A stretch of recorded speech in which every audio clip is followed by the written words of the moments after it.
Hi everyone, ನಾನು ನಿಮ್ಮ ಸಂದರ್ಶಿನಿ ಸ್ವಾಮಿ. ನೀಗಿಲ್ಲದೆ ಬದುಕೆಲ್ಲಿದೆ ಕಥೆಯ ಮುಂದುವರಿದ ಭಾಗ. ಅದಕ್ಕೂ ಮೊದಲು ನನ್ನ ಕಥೆಗಳು ನಿಮಗೆ ಇಷ್ಟವಾಗಿದ್ದರೆ ತಪ್ಪದೇ ಕಮೆಂಟ್ ಮಾಡಿ, ಲೈಕ್ ಮಾಡಿ, ಶೇರ್ ಮಾಡಿ. ಹಾಗೆ ನನ್ನ ಚಾನಲ್ಗೆ ಹೊಸಬರಿದ್ದರೆ ಸಬ್ಸ್ಕ್ರೈಬ್ ಆಗಿ ಪಕ್ಕದಲ್ಲಿರುವ ಬೆಲ್ಲೈಕನ್ನು ಕ್ಲಿಕ್ ಮಾಡಿ. ಇದರಿಂದ ನನ್ನೆಲ್ಲ ಕಥೆಗಳ ನೋಟಿಫಿಕೇಷನ್ ನಿಮಗೆ ಸಿಗುತ್ತೆ. ಸೊ ಬನ್ನಿ, ಕಥೆಯ ಮುಂದುವರಿದ ಭಾಗನ ನೋಡೋಣ. ಎಪಿಸೋಡ್ 19. ಇಂದಿನ ಸಂಚಿಕೆಯಲ್ಲಿ ದರಿದ್ರಿ ತನ್ನ ಗೆಳತಿ ನಂದಿತಾಳನ ಬಿಡಲು ಬಸ್ ಸ್ಟ್ಯಾಂಡ್ಗೆ ಬಂದು ಕಳಿಸಿದ್ಲು. ಅವಳು ಮುಂದೆ ನಡೆದು ಬರ್ತಿದ್ದಾಗ ಅದ್ವೈತ್ ಬೈಕ ಅಡ್ಡ ನಿಂತಿತ್ತು.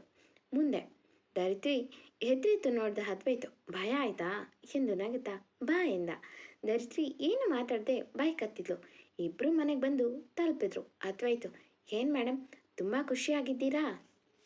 ನಾಳೆ ಕಳಿಸೋದಲ್ವಾ ನಿಮ್ಮ ಫ್ರೆಂಡ್ನ ಎಂದ. ಅದಕ್ಕೆ ದರಿದ್ರಿ ಕೈಯಲ್ಲಿ ಕಾಫಿ ಹಿಡಿದು ಬಂದು, ಮದುವೆ ಹುಡುಗಿ ಅಲ್ವಾ, ಎಲ್ಲೂ ಇರುವಂತಿಲ್ಲ ಎಂದಳು. ಅದ್ವೈತು, ಹೌದಾ, ಮತ್ತೆ ನೀನು ಹೋಗ್ತೀಯಾ ಮದುವೆಗೆ ಎಂದ ಕ್ಯೂರಿಯಸ್ ಆಗಿ. ದರಿದ್ರಿ, ಹೋಗ್ಬೇಕಿತ್ತು ಎಂದಳು. ಅವನು ಹೋಗ್ಬಿಟ್ಬಾ ಎಂದ. ದರಿದ್ರಿ ಮುಖ ಕೆಳಗೆ ಮಾಡಿ, ಅದು ನೀವು ಬನ್ನಿ ಪ್ಲೀಸ್ ಎಂದಳು. ಅದ್ವೈತು ನಿಜಕ್ಕೂ ಒಬ್ಬಳನ್ನೇ ಕಳಿಸೋ ಪ್ಲ್ಯಾನ್ನಲ್ಲಿ ಇರಲಿಲ್ಲ. ಅವಳೇ ಕರೀಲಿ ಅನ್ನೋ ಉದ್ದೇಶಕ್ಕೆ ಸುಮ್ಮನೆ ಒಂದು ಮಾತು ಹಾಗೆ ಹೇಳಿದ್ದ. ಅವಳು ಆಗಂದಿದ್ದು ನೋಡಿ, ನೋಡೋಣ ಅವತ್ತು ಲೀವ್ ಇರುತ್ತೋ ಇಲ್ವೋ ಎಂದು ಹಿಂದೆ ತಿರುಗಿ ಮುಗುಳ್ನಕ. ದರಿದ್ರಿ ನಂದಿತಾ ಹೇಳಿದ್ದು ತುಂಬ ಥಿಂಕ್ ಮಾಡಿದ್ಲು. ಅವ್ರ ಹತ್ರ ನನ್ನ ಪ್ರಾಬ್ಲಮ್ನೆಲ್ಲ ಹೇಳ್ಕೊಂಡ್ರೆ ನಾಳೆ ದಿನ ಇದನ್ನೇ ವೀಕ್ನೆಸ್ ಮಾಡಿಕೊಂಡು ಬೈತ್ರೆ ಎಂದು ತುಂಬ ಯೋಚಿಸಿದ್ಲು. ಸ್ವಲ್ಪ ದಿನಗಳ ನಂತರ ದರಿದ್ರಿ ಮನೆಯವರು ಪ್ರಭಾವತಿ, ತಂಗಿ ಧರಣಿ, ದರ್ಶನ್ ಎಲ್ಲರೂ ದರಿದ್ರಿ ನೋಡಲು ಬರ್ತೇವೆ ಎಂದು ತನ್ನ ಭಾವನಿಗೆ ಹೇಳಿದ್ರಿಂದ ದರಿದ್ರಿಗೆ ಸರ್ಪ್ರೈಸ್ ಕೊಡಬೇಕು ಎಂದು ಯಾರೂ ಹೇಳಿರಲ್ಲ ಬರುವ ವಿಷಯ. ಅಂದು ಬೇಗ ಎದ್ದ ಅದ್ವೈತ್ ಡ್ಯೂಟಿಗೆ ಹೋಗದೆ ಸುಮ್ಮನೆ ಕಾದಿದ್ದ. ದರಿದ್ರಿ ಮಾತ್ರ ಎಂದಿನಂತೆ ತನ್ನ ಕೆಲಸದಲ್ಲಿ ಬ್ಯುಸಿನೇ. ತಾನು ತಿಂಡಿಗೆ ಸಹಾಯ ಮಾಡುತ್ತೇನೆ, ಸ್ವಲ್ಪ ಜಾಸ್ತಿ ಮಾಡು, ನನ್ನ ಫ್ರೆಂಡ್ಸ್ ಬರ್ತಿದ್ದಾರೆ ಎಂದ. ದರಿದ್ರಿ ಸರಿ ಎಂದಳು. ಸುಮಾರು ತಿಂಡಿ ಸಮಯಕ್ಕೆ ಡೋರ್ ಬೆಲ್ ಆಯಿತು. ಅದ್ವೈತು ತಾನೇ ಬಾಗಿಲು ತೆಗೆದ. ದರಿದ್ರಿ ಮಾತ್ರ ಕಿಚನ್ ಒಳಗೆ ಇದ್ಲು. ಅದ್ವೈತು ಬೇಕೆಂದೇ, ದರಿದ್ರಿ ನೀರು ಕೊಡು ಎಂದ. ಹುಡುಗಿ ನೀರು ಹಿಡಿದು ಹಾಲ್ಗೆ ಬಂದು ನೋಡಿದ್ರೆ ಖುಷಿಗೋ ಇಲ್ಲ ಇಷ್ಟು ದಿನ ನೋಡಿಲ್ಲ ಎನ್ನುವ ನೋವಿಗೋ ಗೊತ್ತಿಲ್ಲ, ಮಮ್ಮ ಎಂದು ಅವ್ರ ತಾಯಿನ ತಬ್ಬಿದ್ಲು. ಪ್ರಭಾವತಿಯವರು 1.5 ತಿಂಗಳ ಮೇಲೆ ತಮ್ಮ ಮಗಳನ್ನು ನೋಡುತ್ತಿದ್ದರಿಂದ ಅವ್ರಿಗೂ ಕೂಡ ಸಂತೋಷಕ್ಕೆ ಕಣ್ತುಂಬಿ ಬಂತು. ಧರಣಿ ಅಕ್ಕನನ್ನು ತಪ್ಪಿ ಖುಷಿ ಪಟ್ಟರೆ ತಮ್ಮ ದರ್ಶನ್ ಕೂಡ ಅಕ್ಕ ಹೇಗಿದೆಯಾ ಎಂದ ಖುಷಿನಲ್ಲಿ. ಎಲ್ಲರೂ ನೋಡಿದ ಅದ್ವೈತು, ಎಷ್ಟು ಪ್ರೀತಿ ಎಲ್ಲರಲ್ಲೂ ಎಂದು. ದರಿದ್ರಿ ಹೀಗೆ ಹೇಳ್ತಿದ್ಯಾ ಇಲ್ಲ ಫ್ರೆಶ್ ಆಗೋಕೆ ಬಿಡ್ತೀಯಾ ಎಂದ ಕೈ ಕಟ್ಟಿ ನಗುತ್ತಾ. ಅದ್ವೈತ್ನ ಎಲ್ಲರೂ ಮಾತಾಡ್ಸಿದ್ರು. ಅವನು ದಿನಾನು ಅವ್ರ ಜೊತೆ ಮಾತಾಡೋನು. ದರಿದ್ರಿ ಬಗ್ಗೆ ವಿಚಾರಿಸಲು ಅವನಿಗೆ ಕಾಲ್ ಮಾಡ್ತಿದ್ದು ಜಾಸ್ತಿ. ಮಗಳಿಗೆ ಜಾಸ್ತಿ ಕಾಲ್ ಮಾಡಿದ್ರೆ ಎಲ್ಲಿ ನಮ್ಮ ಕಡೆನೇ ಜರೆದುಕೊಳ್ತಾಳೋ ಅಲ್ಲಿ ಅವ್ರ ಜೊತೆ ಹೊಂದಿಕೊಂಡು ಇರಬೇಕು ಎಂದು ಅತಿಯಾಗಿ ಮಾತಾಡ್ತಿರ್ಲಿಲ್ಲ. ಅದ್ವೈತ್ ಮಾತಿಗೆ ಎಲ್ಲರೂ ಫ್ರೆಶ್ ಆಗೋಕೆ ಕಳಿಸ್ದ. ಅದ್ವೈತ್ ಕಡೆ ತಿರುಗಿದ ಹುಡುಗಿ 1 ನಿಮಿಷ ಬನ್ನಿ ಎಂದು ಕಿಚನ್ಗೆ ಕರೆದು, ಮೊದಲೇ ಅವರು ಬರೋದು ಗೊತ್ತಿದ್ರು ನನಗೆ ಯಾಕೆ ಹೇಳಿರಲಿಲ್ಲ ಎಂದಳು ಕಣ್ಣು ಸಣ್ಣದು ಮಾಡಿ.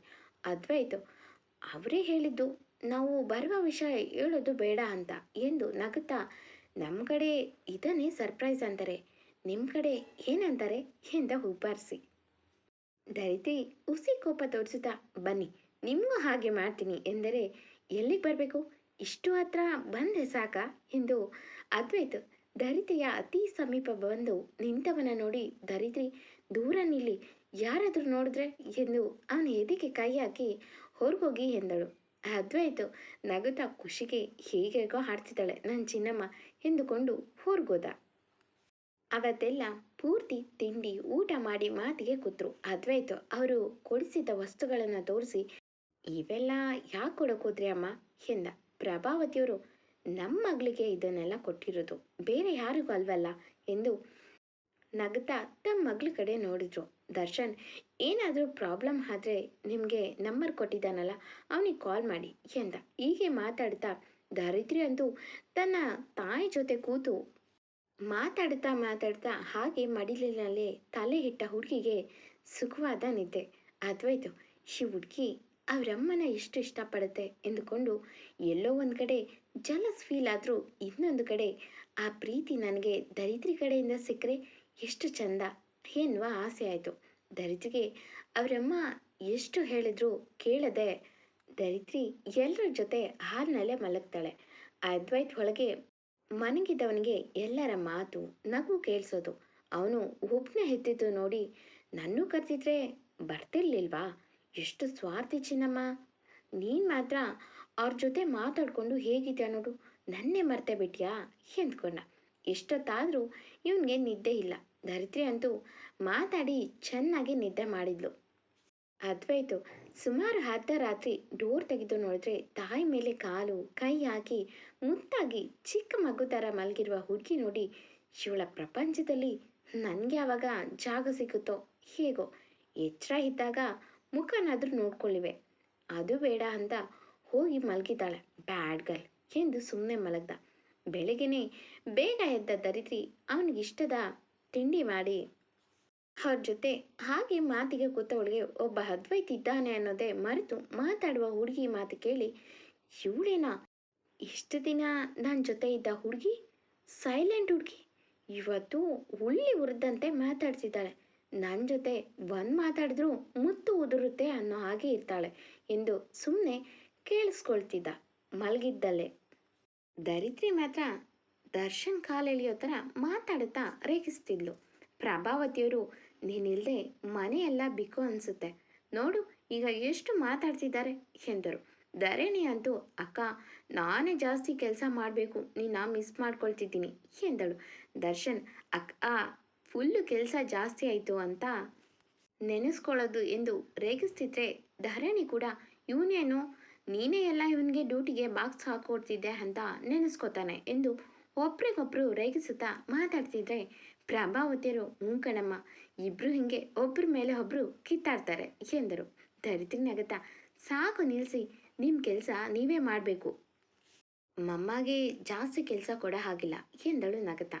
ಒಳಗೆ ನಿಂತು ಅದ್ವೈತ ಅಂದರೆ ಈ ಹುಡುಗಿ ತುಂಬ ಜಾಣೆ ಅನ್ನು, ತುಂಬ ಕೆಲಸ ಗೊತ್ತಿದೆ ಹುಡುಗಿಗೆ ಎಂದುಕೊಂಡು ಹೊರಗೆ ಬಂದ. ಎಲ್ಲರೂ ನಗುತ್ತಿದ್ದವರು ನಿಲ್ಲಿಸಿ ಗುಡ್ ಮಾರ್ನಿಂಗ್ ಬಾಬಾ ಎಂದರು.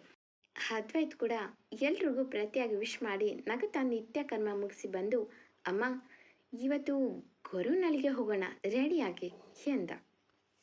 ದರಿದ್ರಿ ಮನೆಯಲ್ಲೇ ನನಗೇನು ಹೇಳೇ ಇಲ್ಲ ಎಂದುಕೊಂಡು ಸುಮ್ಮನೆ ತಿಂಡಿ ಮಾಡಿ ರೆಡಿ ಆದರೆ ಕೆಳಗೆ ಕಾರ್ ಬಂದು ನಿಂತಿತು. ಅವನ ಫ್ರೆಂಡ್ ಕಾರು.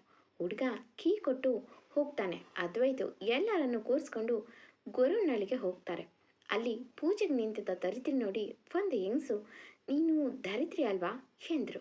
ಅವಳು ಅಂದ್ಲು ಆಶ್ಚರ್ಯದಲ್ಲಿ. ಅವರು ಸುಪ್ರಭಾ ನಗುತ್ತಾ ನಿನ್ನ ಕ್ಲಾಸ್ಮೇಟ್ ವಿಜಯ್ ಇದ್ದಾನಲ್ಲ ಅವರ ಅಮ್ಮ ನಾನು ಎಂದರು. ದರಿದ್ರಿ ಚೆನ್ನಾಗಿದ್ದೀರಾ ಆಂಟಿ, ನಾನು ನಿಮ್ಮನ್ನು ನೋಡಿಲ್ಲ ಸಾರಿ ಎಂದಳು. ದರಿದ್ರಿಯನ್ನು ಮೇಲಿಂದ ಕೆಳಗೆ ನೋಡಿ ಯಾವಾಗ ಮದುವೆ ಆಯ್ತಮ್ಮ ಎಂದರು. ದರಿದ್ರಿ 3 ತಿಂಗಳಾಯಿತು ಆಂಟಿ ಎಂದಳು. ಇವರು ನಮ್ಮ ಅಮ್ಮ ತಂಗಿ ತಮ್ಮ, ಇವರು ನಮ್ಮ ಹಸ್ಬೆಂಡ್ ಎಂದು ಪರಿಚಯ ಮಾಡಿಸ್ಕೊಟ್ಲು.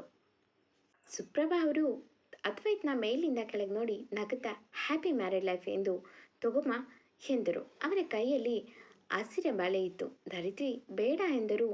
ಅವರೇ ಹಾಗನ್ಬಾರ್ದು ತಗೋ ಎಂದರು. ಪ್ರಭಾವತಿಯರು ತಗೋ ಎಂದು ಕಣ್ಣಲ್ಲೇ ಸನ್ನೆ ಮಾಡಿದ್ರು.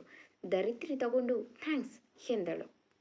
ಅದ್ವೈತ್ ಅವಾಗಿಂದ ಯಾಕೆ ಈ ಅಮ್ಮ ಹೀಗೆ ನೋಡ್ತಿದ್ದಾರೆ ದರಿದ್ರಿನ ಎಂದುಕೊಂಡ. ಪೂಜೆ ಮುಗಿಸಿ ಅಲ್ಲಿಂದ ಹೊರಗೆ ಬಂದು ಸುತ್ತಲೂ ಇರುವ ಕೆಲವು ಪ್ಲೇಸ್ ಸುತ್ತಿ ಮನೆ ಕಡೆ ಹೊರಟ್ರು. ಸಂಜೆ ಹೊರಗೆ ಊಟ ಮುಗಿಸಿದ್ರು. ಪೂರ್ತಿ ಸುಸ್ತಲ್ಲೇ ಮಲಗಿದ್ರು. ಮನೆಗೆ ಬಂದು 3 ದಿನ ಇಡೀ ತುಮಕೂರು ಸುತ್ತಿಸ್ತಾ ಅದ್ವೈತ್ ಅವರನ್ನು ಊರಿಗೆ ಖುಷಿಯಲ್ಲೇ ಕಳಿಸ್ಕೊಟ್ಟ. ದರಿದ್ರಿ ಅವರ ಮನೆಯವರು ಹೋದ್ಮೇಲೆ ಹುಡುಗಿ ಸ್ವಲ್ಪ ಮಂಕಾಗೆ ಇದ್ಲು. ಅದ್ವೈತ್ಗೆ ಅವಳನ್ನು ಹೀಗೆ ನೋಡೋಕ್ಕೆ ಇಷ್ಟ ಆಗ್ತಿರ್ಲಿಲ್ಲ. ದರಿದ್ರಿನ ಅದ್ವೈತ್ ಫ್ರೆಂಡ್ ಮನೆಯ ಡಿನ್ನರ್ಗೆ ಕರ್ಕೊಂಡು ಹೋದಾಗ ಅಲ್ಲಿ ನಾನ್ ವೆಜ್ ಊಟ ಜೊತೆಗೆ ಡ್ರಿಂಕ್ಸ್ ಕೂಡ ಇತ್ತು. ಅದ್ವೈತ್ ಎಂದು ಡ್ರಿಂಕ್ಸ್ ಮಾಡಿದವನಲ್ಲ. ಅಲ್ಲಿ ಊಟ ಮಾಡಿದ್ಮೇಲೆ ದರಿದ್ರಿಗೆ ತುಂಬ ಬಿಕ್ಕಳಿಕೆ ಬರ್ತಿತ್ತು. ಅದ್ವೈತ್ ಫ್ರೆಂಡ್ ಮನೆಯಲ್ಲಿ ಮಕ್ಕಳಿಗೆ ಗೊತ್ತಾಗಬಾರ್ದೆಂದು ಕೂಲ್ ಡ್ರಿಂಕ್ಸ್ ಬಾಟಲ್ನಲ್ಲಿ ಆಲ್ಕೋಹಾಲ್ ಇಟ್ಟಿದ್ರಿಂದ ಅವರ ಮಕ್ಕಳು ಪಾಪ ಗೊತ್ತಿಲ್ಲದೆ ಅದನ್ನು ದರಿದ್ರಿಗೆ ಕೊಟ್ಟಿದ್ದು. ದರಿದ್ರಿ ಕುಡಿದು ತುಂಬ ಕಷ್ಟಪಟ್ಟಿದ್ಲು. ವಾಕರಿಗೆ ಹಾಕ್ತಿದೆ ಎಂದು ಏನೇನೋ ಮಾತಾಡೋಕ್ಕೆ ಶುರು ಮಾಡಿದ್ಲು. ಅದ್ವೈತು ಸಡನ್ ಆಗಿ ಏನಾಯ್ತು, ಚೆನ್ನಾಗೇ ಇದ್ಲು ಎಂದು ಅವನ ಫ್ರೆಂಡ್ಗೆ ಹೇಳಿ ಬೇಗ ಮನೆ ಕಡೆ ಹೊರಟ್ರೆ ಹುಡುಗಿ ಮೊದಲ ಬಾರಿಗೆ ಅದ್ವೈತು ಸೊಂಟನ ತಬ್ಬಿ ಅವನ ಬೆನ್ನಿಗೆ ಹೋಗಿ ಮಲಗಿದ್ಲು. ಅದ್ವೈತು ಕಷ್ಟಪಟ್ಟು ಮನೆಗೆ ಎತ್ಕೊಂಡೋಗಿ ಮಲಗಿಸ್ದ. ಅಷ್ಟೊತ್ತಿಗೆ ಅದ್ವೈತ್ ಫ್ರೆಂಡು ಕಾಲ್ ಬಂತು. ಆಗಲೇ ಗೊತ್ತಾಗಿದ್ದು ದರಿದ್ರಿ ಕುಡ್ದಿದ್ದು ಜ್ಯೂಸ್ ಅಲ್ಲ ಡ್ರಿಂಕ್ಸ್ ಅಂತ. ಅದ್ವೈತು ಕೋಪ ಬಂದರೂ ಮೊದಲ ಬಾರಿಗೆ ತನ್ನ ತಪ್ಪಿ ಹಿಡಿದಿದ್ದು ನೆನೆದು ಸುಮ್ಮನಾದ. ದರಿದ್ರಿ ಐ ಹೇಟ್ ಯು ಡ್ಯಾಡ್ ಎಂದು ಕನ್ವರಿಸುತ್ತಾ ಅದ್ವೈತ್ನ ಗಟ್ಟಿಯಾಗಿ ಹಿಡಿದು ಸಾರಿ, ನಿಮಗೆ ಕೋಪ ಬಂದರೆ ಬೈರಿ, ಇಲ್ಲ ಒಂದು ಏಟು ಹೊಡೀರಿ. ನೀವು ತುಂಬ ಒಳ್ಳೆಯವರು, ನನಗೆ ಸ್ವಲ್ಪ ಸಮಯ ಕೊಡಿ ಎಂದೆಲ್ಲ ನಶೆಯಲ್ಲಿ ಮಾತಾಡುವ ಹುಡುಗಿ ನೋಡಿ ಅದ್ವೈತ್ಗೆ ನಗು ಬಂದಿತು. ಅದ್ವೈತ್ ಇದೇ ಸರಿಯಾದ ಟೈಮ್, ಇವಳ ಮನಸ್ಸಲ್ಲಿ ಏನಿದೆ ಅಂತ ತಿಳಿಯೋಕೆ ಎಂದು ದರಿದ್ರಿ ಅದ್ವೈತು ಹೇಗೆ ಎಂದರೆ ಹುಡುಗಿ ತುಸು ಕೋಪ್ತಲೇ ತಾರ್ಲೆ ಅವರು ಎಂದಳು. ಹುಡುಗಿ ತನ್ನ ಬಗ್ಗೆ ಹಾಗೆ ಹೇಳಿದ್ದು ಕೇಳಿದ ಅದ್ವೈತ್ಗೆ ನಗು ತಡೆಯೋಕ್ಕಾಗದೆ ನಗುತ್ತಲೇ ಅವನು ಒಳ್ಳೆಯವನು ತರಲೆ ಅಲ್ವಲ್ಲ, ಸುಳ್ಳು ಹೇಳ್ತಿದ್ಯಾ ದರಿದ್ರಿ ಅಂದರೆ ದರಿದ್ರಿ ನೋ, ಯಾವನು ಹೇಳಿದ್ದು ಹಾಗಂತ, ತುಂಬ ತರಲೆ ಅವರು, ನನಗೆ ಮುದ್ದು ಕೊಡ್ತಾರೆ, ಆಗಾಗ ತಪ್ಕೊಳ್ತಾರೆ, ಹಾಗೆ ಕೋಪನೂ ಬಾರಿಸ್ತಾರೆ. ಹಾಗೆಲ್ಲ ನನಗೆ ಕೋಪ ಬಂದರೆ ನಾನು ಎಲ್ಲಿ ವಾಪಸ್ ಹಳೆ ದರಿದ್ರಿ ಆಗಿಬಿಡ್ತೇನೋ ಅನ್ನೋ ಭಯ ಎಂದಳು. ಚಿಕ್ಕ ಮಕ್ಕಳ ಹಾಗೆ ಮಾತಾಡ್ತಿದ್ಲು. ನಗುತ್ತಲೇ ಅದ್ವೈತ ಅವಳ ಕೈ ಹಿಡಿದು ಅದ್ವೈತಲ್ಲಿ ನಿನ್ಗೇನು ಇಷ್ಟ ಅಂತ ಕೇಳ್ದ.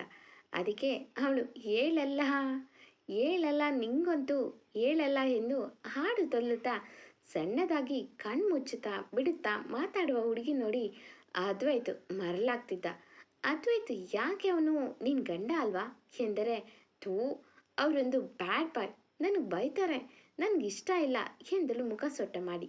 ಅದ್ವೈತು ಇಲ್ಲ ದರಿದ್ರಿ, ಅವನಿಗೆ ನೀನಂದರೆ ಎಂದು ಮಾತು ನಿಲ್ಲಿಸಿ ಅವಳ ಮಗನ ತನ್ನ ಬೊಗಸೆಯಲ್ಲಿ ಹಿಡಿದು ನೀನಂದರೆ ತುಂಬ ಇಷ್ಟ ಕಣೋ ಚಿನ್ನಮ್ಮ, ನೀನು ತಪ್ಪಾಗಿ ತಿಳ್ಕೊಂಡಿದ್ಯಾ ಎಂದ ತುಂಬ ಮೃದುವಾಗಿ. ದರಿದ್ರಿ ನೋ ನೋ ಚಾನ್ಸ್, ಇಲ್ಲ, ಅವ್ರಿಗೆ ನಾನೆಂದರೆ ಇಷ್ಟ ಇಲ್ಲ, ಇಷ್ಟಪಡೋಕ್ಕೆ ಚಾನ್ಸೇ ಇಲ್ಲ.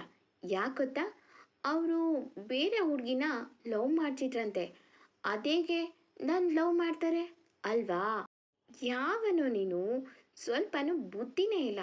ಒಬ್ಬ ಹುಡುಗನ ಜೀವನದಲ್ಲಿ ಒಂದ್ಸಲ ಲವ್ ಆದರೆ ಅವಳ ಗುಂಗಲ್ಲೇ ಇರ್ತಾರೆ ಅಂತ ಚಿಂತಾನ ಹೇಳ್ತಿದ್ದ ಎಂದಳು. ಅದ್ವೈತ್ ಅವಳ ಮುಖ ಬಿಟ್ಟು ಅವಳನ್ನೇ ನೋಡ್ತಾ ಇದೆಲ್ಲ ನಿನ್ಗೆ ಗೊತ್ತು ಎಂದ. ಆ ಹುಡುಗಿ ಆಹಾ ಭಲೆ ಇದೆಯಾ, ಆಮೇಲೆ ಆ ಲಂಬುಗೆ ಹೇಳಕ್ಕ ನನಗೆ ಗೊತ್ತು, ಅವರಮ್ಮ ಎಲ್ಲ ಹೇಳಿದ್ರು ಅಂತ ಯಾವತ್ತೂ ನಾನು ಹೇಳಲ್ಲಪ್ಪ ಎಂದು ಬಾಯಿ ಮುಚ್ಕೊಂಡು. ಆದರೂ ಆ ಲಂಬುನೇ ಹೇಳಿಲ್ಲ ನನ್ನ ಹತ್ರ, ಎಲ್ಲ ಸುಳ್ಳು, ಈ ಗಂಡಸರು ಹೇಳೋದಲ್ಲ ಸುಳ್ಳು. ನಮ್ಮಪ್ಪ ಕೂಡ ಅಷ್ಟೇ ಮಮ್ಮಗೆ ಹೀಗೆ ಮೋಸ ಮಾಡಿದ್ದು ಅಲ್ಲದೆ ಮಮ್ಮಗೆ ತುಂಬ ಹಿಂಸೆ ಕೊಡೋನು. ಐ ಹೇಟ್ ಮ್ಯಾರೇಜ್ ಎಂದು ಕಣ್ ತುಂಬಿಕೊಂಡ್ಳು. ತಕ್ಷಣ ಅಳು ಕೋಪದ ಮುಖ ಮಾಡಿ ಲೋ ಚಿಂತನ್, ನಿನ್ನ ಶಾಪ ನನಗೆ ತಾಕೆ ಬಿಡ್ತು ಕಣೋ. ನಿನ್ನ ನಾಲ್ಗಿಲಿ ಕಪ್ಪು ಮಚ್ಚೆ ಇದ್ದೇನೋ ನೋಡಿಕೊಂಡು ಶಾಪ ಹಾಕೋದಲ್ವೇನೋ. ನೀನಚ್ಚಿ ನೀನು ಯಾವ ಸೀಮೆನೋ ಪ್ರೀತಿ ಮಾಡಿದ್ದ ಹುಡುಗಿಗೆ ಶಾಪ ಹಾಕ್ತೀಯಲ್ಲೋ ಸಿಕ್ಕು ಮಗನೆ.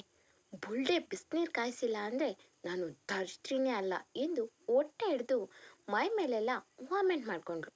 ಕತೆ ಮುಂದುವರಿಯೋದು. ಈ ಕತೆ ನಿಮಗೆ ಇಷ್ಟವಾಗಿದ್ದರೆ ತಪ್ಪದೆ ಕಮೆಂಟ್ ಮಾಡಿ. Thank you for watching.